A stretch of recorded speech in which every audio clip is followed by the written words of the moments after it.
I'm Gail. I live on the co-op. I've been here for almost 10 years now. My hobbies include drawing, singing and dancing.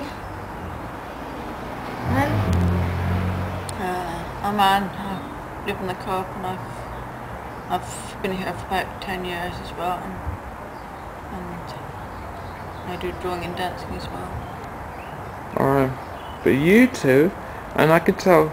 Gail, can you show me your Star Trek t-shirt, please? Yeah, we're also fans of science fiction and other cult TV programmes. I mean, at the moment I'm wearing... Gail drew that. I'm wearing a Starfleet t-shirt, but I've drawn this Doctor Who t-shirt. Gail, did you draw that t-shirt? I drew the design for it and then had it printed. Wow. Because there wasn't a Doctor Who t-shirt out at the time that I wanted to wear one. That's pretty impressive, man.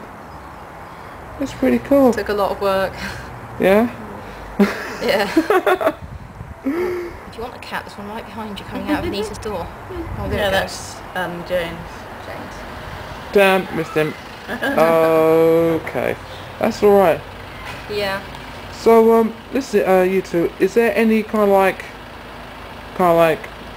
do you have any kind of like memories of any particular situation or perhaps an incident that you might be able to recall? I remember the two open days we had with the government recycling machine and people playing instruments sort of around the NHS, the body MOT. There were some other unpleasant incidents on the lane as well. Unfortunately, we got Leroy, who sexually harassed me and turned violent, and we had Peter, who was gay but he was anti-lesbian, believe it or not. Unbelievable. And I do remember with Jim, who basically scared everyone here so much that we all asked for places status and moved in instead. That's right, yeah. Do you think, right, because I've been here a long time myself, right, Anne and Gail, before this used to be a bit more of a safe house, this community, more of a safe house for people of different races and different genders and stuff like that. We were all kind of like supposed to be protected from all that.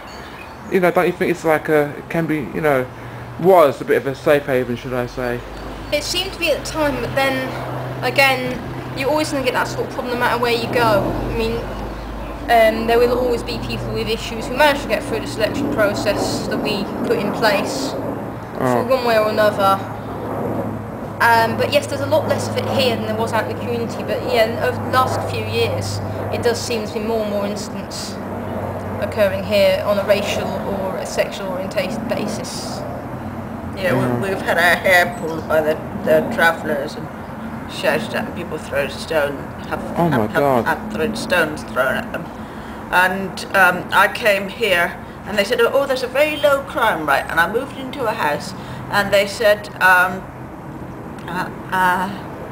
girl had got nearly raped over the other side, so she moved over to that side. Oh my got God. raped in Crabtree, so she moved over to the other side.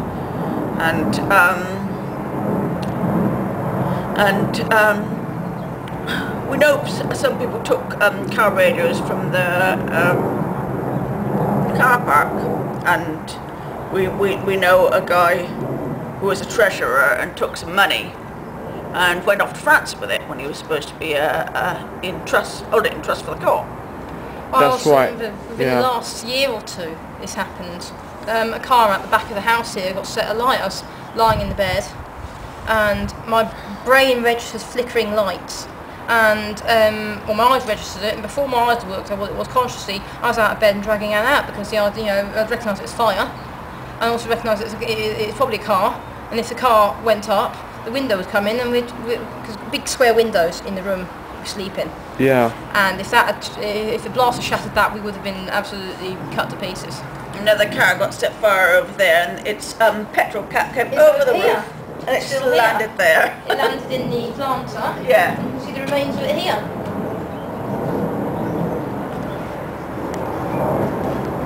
And that was within about a year. Someone's car got towed away on the day they were getting a licence for it. Good grief.